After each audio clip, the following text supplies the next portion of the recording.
This is Smart Poker Study episode 203, How Game Tape Leads to More Positive EV Decision Making.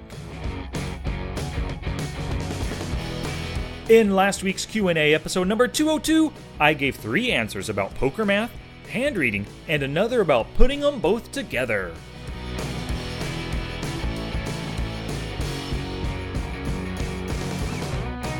It's poker study time, y'all. I appreciate you lending me your ears once again for some more poker strategy, and you are going to be glad you tuned in today because I'm going to discuss the number one strategy that you must use for more positive EV decision making. But a little bit more on that in just a second. I want to congratulate, I want to thank from the bottom of my heart my 2 latest Patreon supporters. They are Luigi Capel and Ben Daditson. These 2 incredible gentlemen started their support of me this prior week in appreciation for all that I do, and I appreciate them for showing me their appreciation. It's a nice little circle. So their support shows me that they enjoy the show and they want me to keep on podcasting till the end of days. So to start your own support and follow in the footsteps of Luigi and Ben, go to patreon.com/smartpokerstudy. When you get there, you'll find that there are different levels of support with different rewards attached. And I've already sent out the rewards for September, but don't fret. As soon as you become a supporter, you'll have access to those based on the level of your support. So please visit patreon.com/smartpokerstudy. Alrighty, let's get to it. Today we are talking game tape. This is the number one poker improvement strategy that most of you are not doing. I've talked about it in plenty of other podcasts before, but now I'm going to talk about the whys and the hows of actually implementing game tape into your own study sessions and play sessions. Please visit the show notes page for everything I discussed today, along with screenshots and links at www.smartpokerstudy.com/pod203. And while you're there, please sign up for the weekly boost for exclusive poker strategy direct to your inbox. Well, without further ado, let's do this. Gambate! Oh, we can handle it. We're professionals. Now look, this is gonna get weird, all right? It's pretty freaky, but it's safe. There's no reason to be scared. Oh, no, Daddy don't get scared. Really? Good. I love recording game tape, and lately I've been recording it more and more. Game tape makes me focus on my decision making. And if you're unfamiliar with game tape, this is simply recording your play with the screen capture software, while at the same time you speak aloud your thoughts. It's basically a record of how you played and why you made the plays that you did. This is what Twitch poker streamers do, and it's why many of them play solid poker day in and day out, and they have pretty darn good results. The only difference between Twitch streamers and you is that they share their game tape with the world. I'll get to the logistics of recording your own game tape after the break. I think first I'm going to hit the 2 reasons why I believe this is such a powerful, actually the most powerful study and play strategy that everyone should do.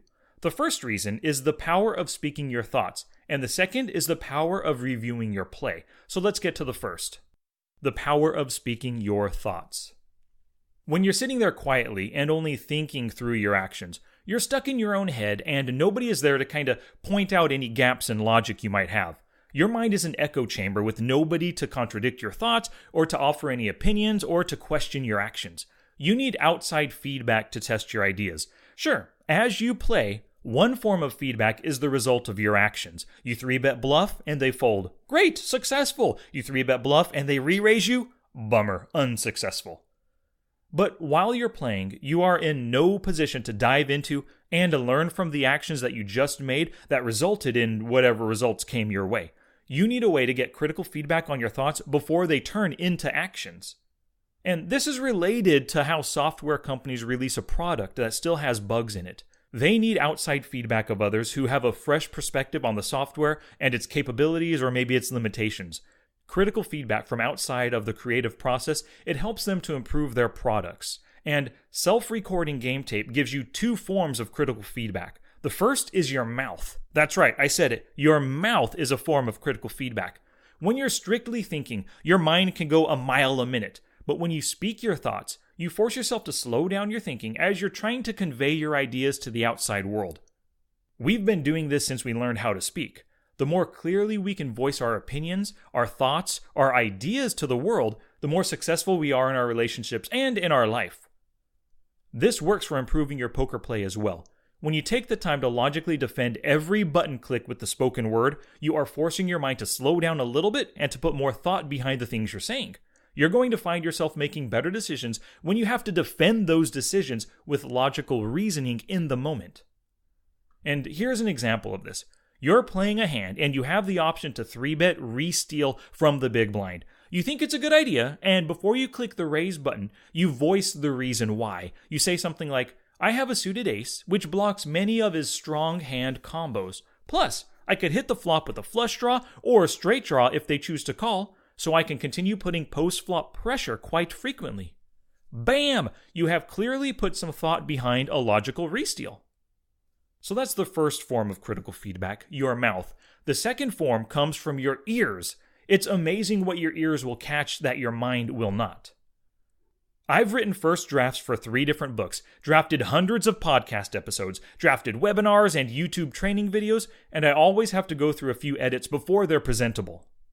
Through all this work, I've learned that the editing process, it's better done when I'm speaking the draft aloud.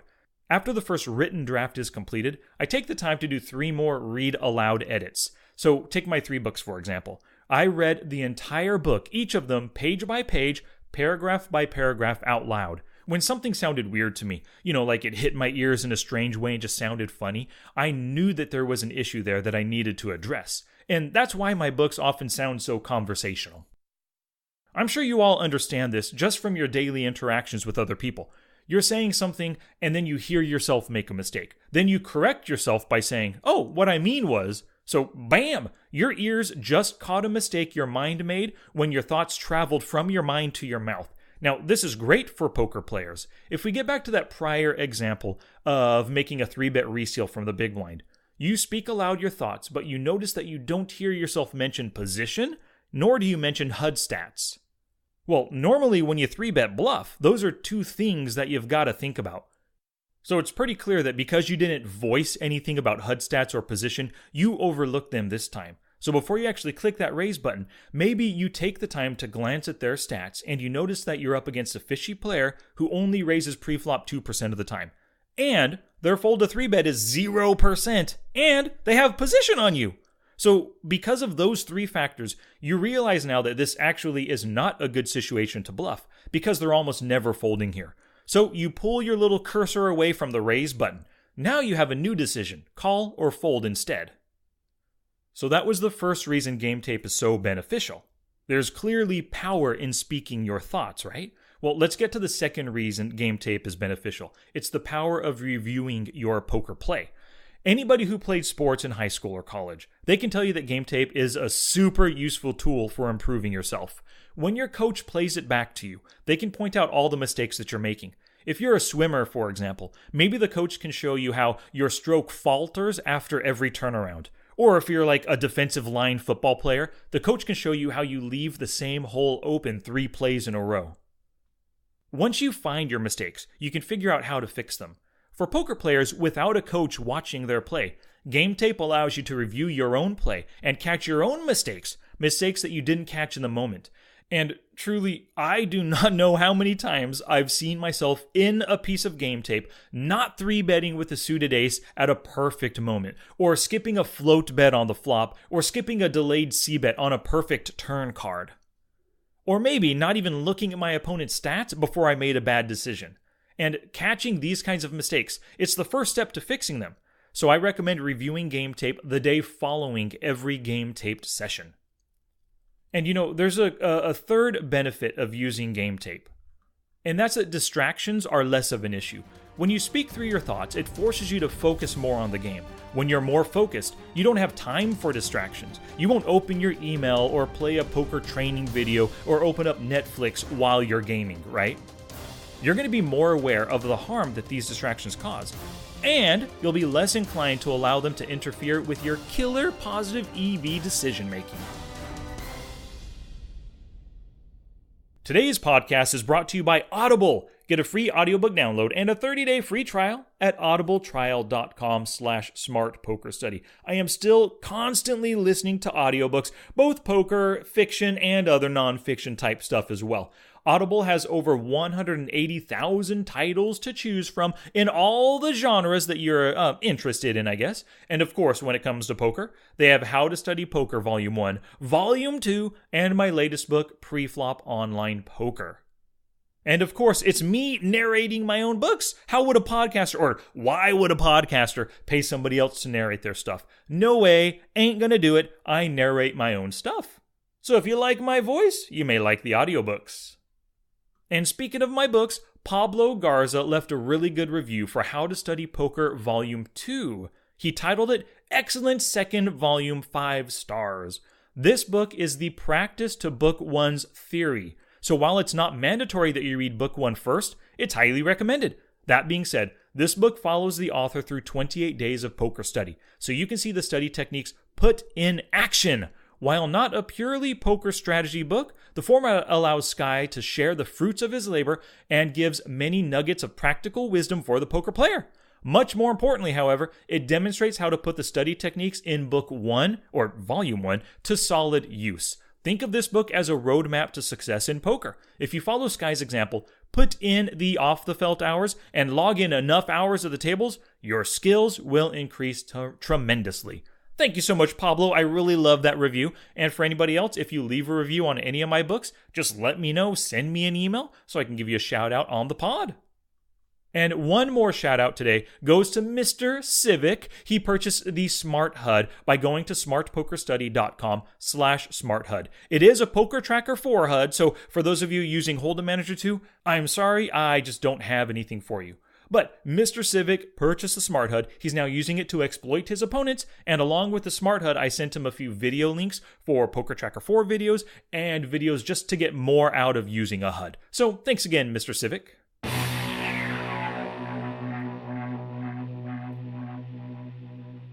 Do you want to quit your job and live the life of your dreams? MasterPassiveIncome.com teaches you how to invest in real estate rental properties, and it allows you to make money even while you sleep. My brother, Dusty, he's the founder of MasterPassiveIncome.com. He was able to quit his job at just 37 years old, and he can teach you how to do the exact same thing.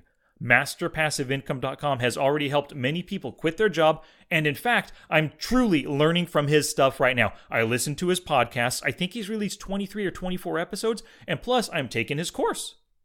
You can become successfully unemployed by following Dusty's path.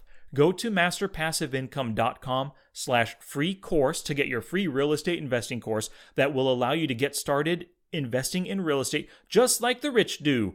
Don't wait. Go to masterpassiveincome.com/free course right now to get your free real estate investing course. Alrighty, back to class, poker peeps. Before I get to the logistics of game tape, let me discuss a fourth benefit of it. This one comes from my buddy. His name is Lou Descalzo. He actually has a YouTube channel where he puts out videos. It's called Poker Dad. And then he also has a Twitch channel where he's recently been Twitch streaming. And if you want a link to either of these, just go to the show notes page and there'll be links to those there. But Lou told me, in regards to game tape, this is what he said. What's also beneficial is keeping you in the moment, meaning if you have a bad beat, you don't keep replaying it in your mind because you're in the present speaking about your current hand. And that's absolutely true. Lou Descalzo nailed it on the head. That was something that I didn't verbalize in the prior session before the break. But yes, seriously, when you have that bad beat, you're already thinking about another hand.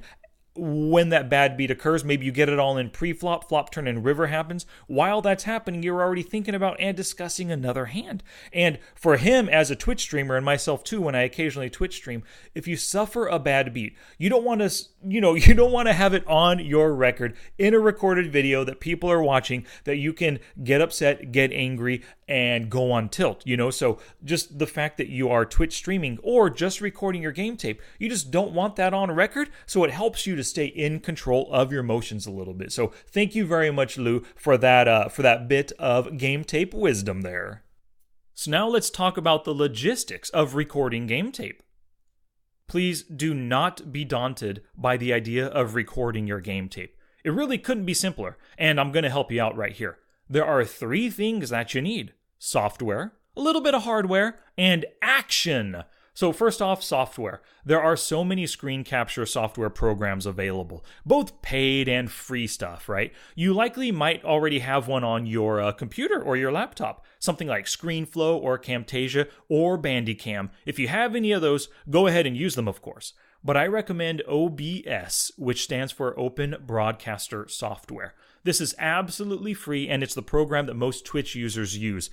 Just go to obsproject.com/download, and there's a link in the show notes, of course. When you go there, you're going to choose your operating system, Windows or Mac, and then you're going to download the program and then install it.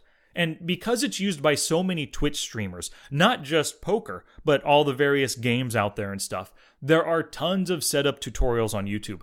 And I thought about making one for you, but I did a quick YouTube search and it's so much easier to just give you one instead. I found a great 2-minute and 6-second tutorial, which was created by Automatic Poker. Now, this is exactly what you need to get it set up quickly and easily for GameTape. He doesn't mention streaming at all. Just watch the video, follow along, and you'll be recording your session in no time, guaranteed. You can find a link to the video in the show notes page.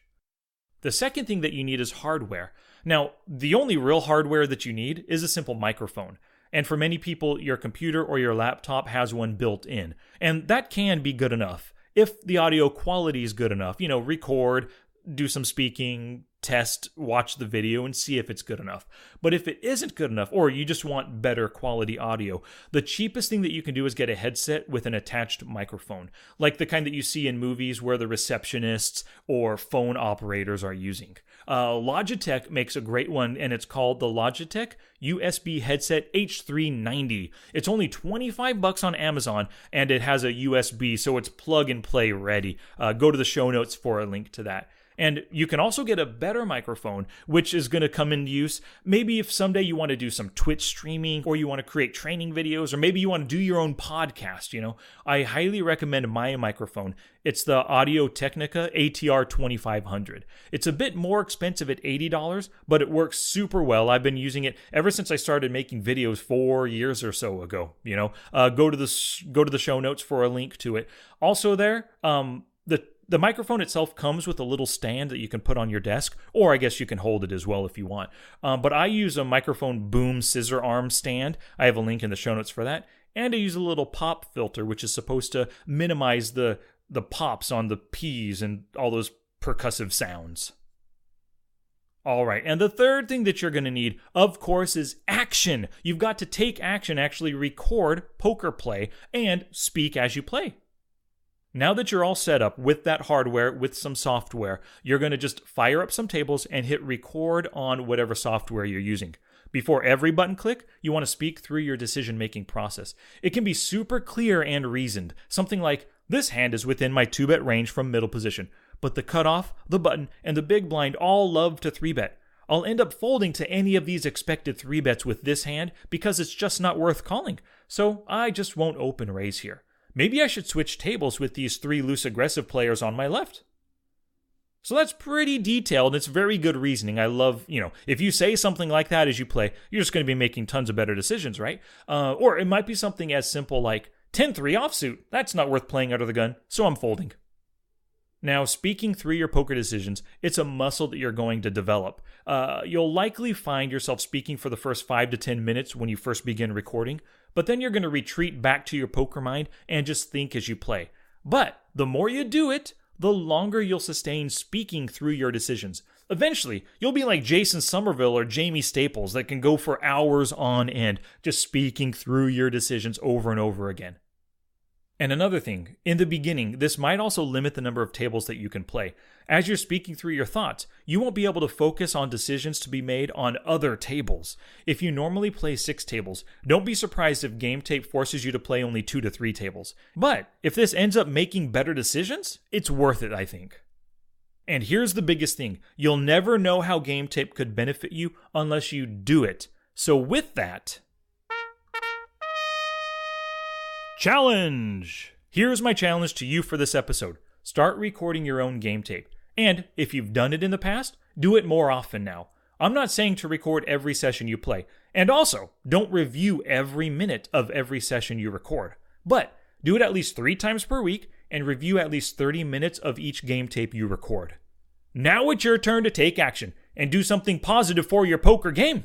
Oh, that's it now. Get out there and be somebody. Go write a book.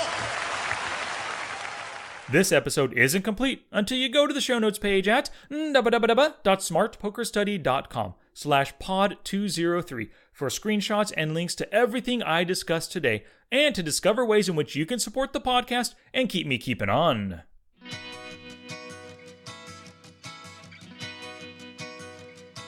Thank you so much for listening today. If you haven't done so already, please subscribe and leave a review within your favorite podcatching app. This is the best way, other than that direct word of mouth, that you can help the show grow. If you can type or say the word Smart Poker Study, you can find me on Alexa, YouTube, Facebook, Twitter, Twitch, and Instagram. And please send me your questions, sky@smartpokerstudy.com. Alrighty, poker people, in the next strategy episode number 204, I'm going to give you the most important details to know about the top 10 poker HUD stats. Word of mouth is the best advertising, so thank you very much for sharing the show with other poker people. Your sharing and caring is what helps us grow. Until next time, study smart, play much, and make your next session the best one yet.